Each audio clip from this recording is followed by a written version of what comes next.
and welcome to another episode of Individualist Unite. I am the Radical Individualist, and right now we're going to discuss diversity. Or are we going to discuss divisiveness? Those are two words we hear a lot about, and when you stop and think about it, they kind of mean the same thing. Diversity, divisiveness, splitting apart, different, not the same. Why do we use both those words and yet think one is really good and one is really bad when they mean essentially the same thing? And why is we all so divisive right now today in these last few years when everybody in America used to get along so well? Well, because the people of America never did get along so well. We are not one people. Unfortunately, the preamble to the Constitution says, "We the people." Not then, not now. So we're going to get into that a little bit as we go along here and talk about who we are now and who we were then.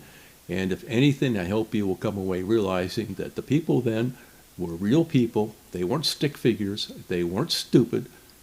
They were living their lives in their reality, the way they knew things to be, the way things, in fact, really were in their time. Okay? So we're all really different. We're not just one America. Well, that makes sense because when this country started, there were 13 countries. They all decided after a while, after they'd won their independence, that they needed to band together somewhat to form the United States, plural, of America. Not one state, United States. If you listen to me at all, you've heard me say that any number of times, and I will keep saying it until everybody gets it. We are not one people. In a sense, we aren't even one country any more than Europe is one country. They have a European Union with 27 different countries, plural. We have the Union here. The United States is often called the Union. 50 states right now. Not one big thing, 50 states. And yet there's more to it than just that. So let's delve into that a little bit and talk about how diverse this country has always been.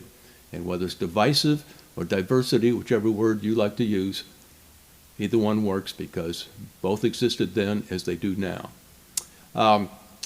First time I got any sense of how diverse we are was with this book right here, which I'm holding up if you're watching the video. If you're not, the name of it is American Nations, plural, by Colin Woodard.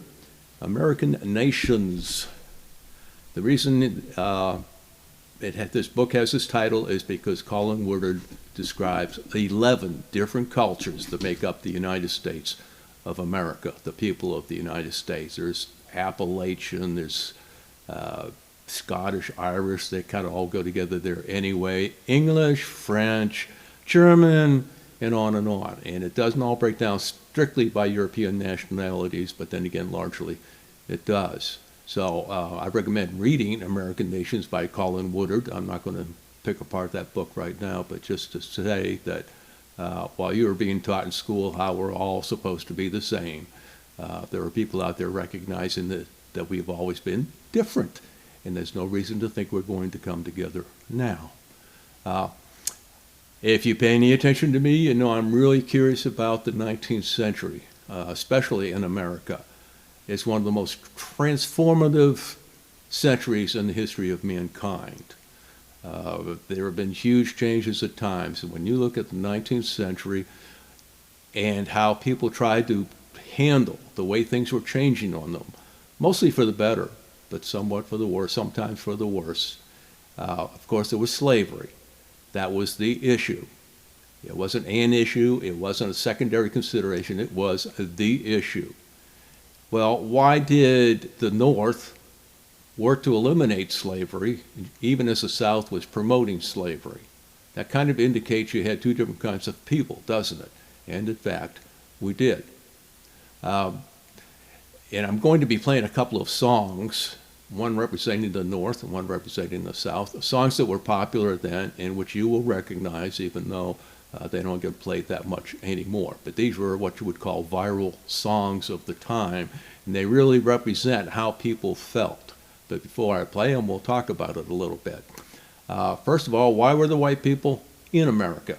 Why didn't they stay in Europe? What brought them here to what at the time was a very inhospitable wilderness? And to get here, they had to cross the Atlantic Ocean, which was very risky in its own right. Why? Freedom, religious freedom specifically. In Europe, and we're mostly at the beginning here of eastern United States, what is now the United States, we're talking French and English largely, Scottish, Irish, and so forth. So all within that area of that region of things in Europe. Okay, English not Europe, but work with me here. They're coming here to escape basically religion that is forced upon the people by the rulers. If the rulers say you're Catholic, then you're Catholic, or else. If they say you're Protestant, then you're Protestant, or else. Well, you know, some people just didn't think too much of that. They wanted to practice their religion their own way, and that's why religion figures as largely as it does in the First Amendment, saying nobody tells anybody what religion they have to be. That didn't just happen to plop down there in there by accident. That's kind of the basis for why people were here in the first place.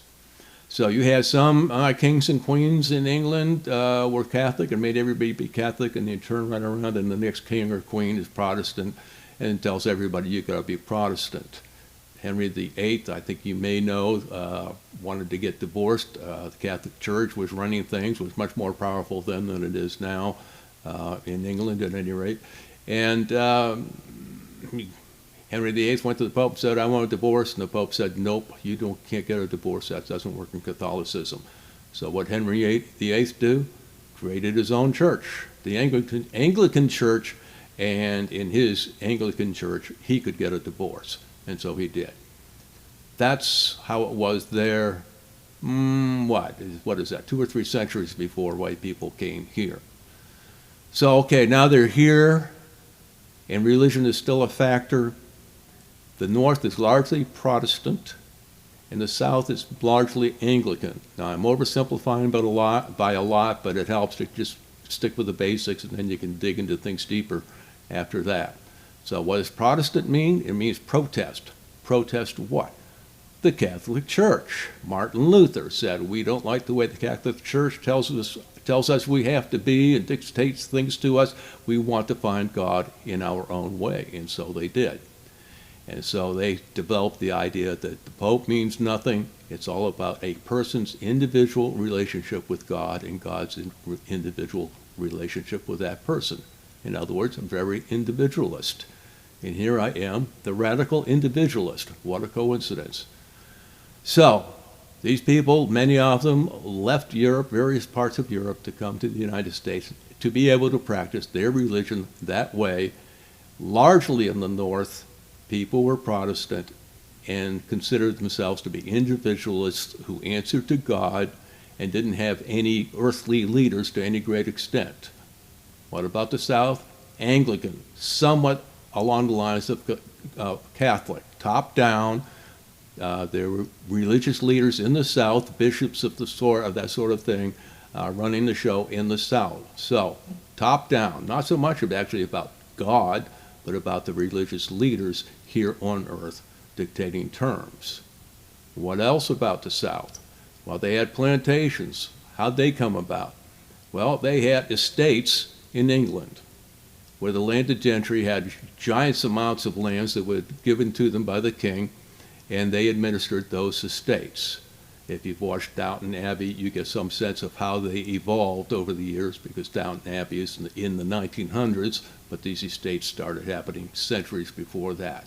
But the idea is you have aristocracy on those estates, setting things up. If there's coal, they set up the coal mines. If there's farmland, which there usually was, they set up for the farming, manufacturing, whatever. They set it all up like they're the businessmen. They're the, pardon my using the term, sort-of capitalists, though it really wasn't so much about the money. It was about just organizing, and people went to work.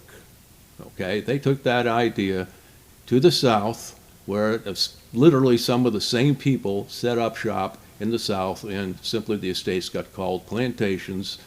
They were very top down. It was not every individual gets to figure out what he wants for himself and how he relates to God.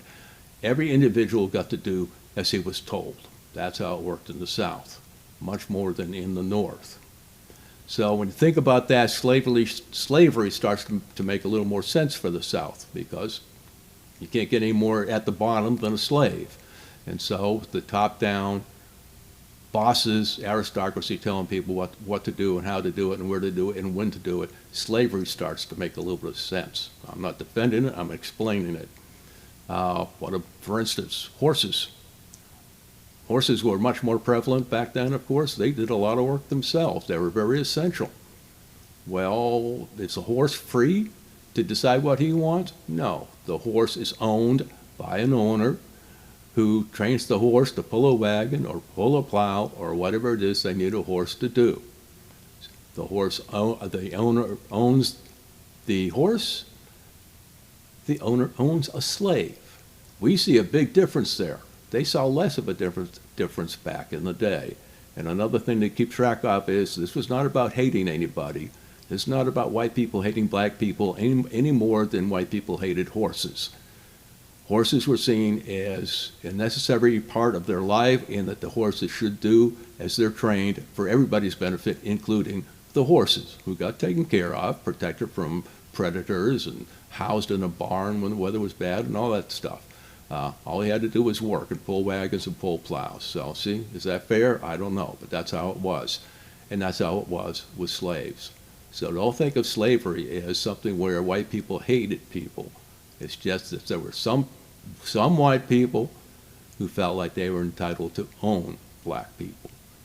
That was not all white people. We'll go back up north, where the individual has a responsibility to God, where the individuals felt that they had no particular right to have dominion over any other person, except for their own children, of course. But nobody felt, okay, some people felt, but the general consensus was people can't own other people.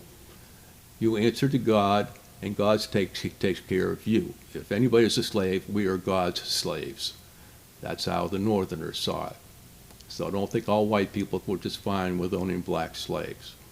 And again, that was the main bone of contention between North and South, was the right of the individual, the responsibility of the individual to see to his own life, to help out others and to be helped, but nobody has dominion over anybody else. That's just a bunch of philosophy. That's the way they live their lives. If you think of the Amish, they're kind of representative. There's all kinds of different people in the North were then, are now. But if you think of the Amish, which people I think pretty much know, they have their own families and so forth and their own responsibilities, but they all get together and help each other out as needed. That's kind of the Northern attitude. South, top down. The big bosses decide what needs to happen, and then they start dictating orders to people and say, you're going to do this, you're going to do that. To some extent, less distinction between a slave and a free person than you might think, but that would depend on the specific situation. There were slaves that didn't know they were slaves. It's not like they had, a sign on them that said, you're a slave. They lived their lives. They were born. They grew up. They played around with the white kids. You better know it. The owners, the kids of the white owners often played with the kids of the slaves. Totally intermixed, normal. Hard to imagine, I guess, today, but that's the way it is. So I just did all of that to try to explain the differences of just two major groups in this country and why we're so diverse and why there is the divisiveness that there is. It's been there the whole time, and don't expect it to ever go away. So I said I was going to play a couple of songs that kind of represent this, and two of them that I think you might recognize. Again, these were kind of the hit records of the time, except that there were no records, so everything had to be performed live, or you weren't going to hear it. But we had a civil war, of course, where it really got nasty between the North and the South, and they had their songs representing their interests. The North had the battle hymn of the Republic. And if you listen to it, based on everything I've said, and you listen to what it's saying, you get it. It's all about doing what's right, answering to God, God giving his only Son to die for our sake, so that we, believe it or not, it says right here in the song when I sing it, and we should be subsequently willing to die to make men free. We're talking the Civil War. What's that saying? It's saying the soldiers should be willing to go to the South and fight and die to free the slaves. So that's a hell of a long way of saying all these white people were bigots, because it's not even close to the truth. There were people died then to free them, including my wife's great-great-grandfather. My own great-great-grandfather was wounded in the Civil War doing the same thing. The South had Dixie. I know you've heard it. And you listen to that, and you listen to what their attitude is. It's not about God. It's not that they didn't have religion, but the song is not about God. It's about their land, their place to be together, not as individuals, not as answering to God, but as their land and their people and the way they live. And they wanted to preserve that in the Civil War as opposed to answering to the North in the way they do things. But it's been over 150 years, so it's all been straightened out, right? Not a chance. It's still going on. There's still a lot of these attitudes being sorted out, and I don't think it will ever end. What we need to do is learn to deal with each other instead of beat each other up over it.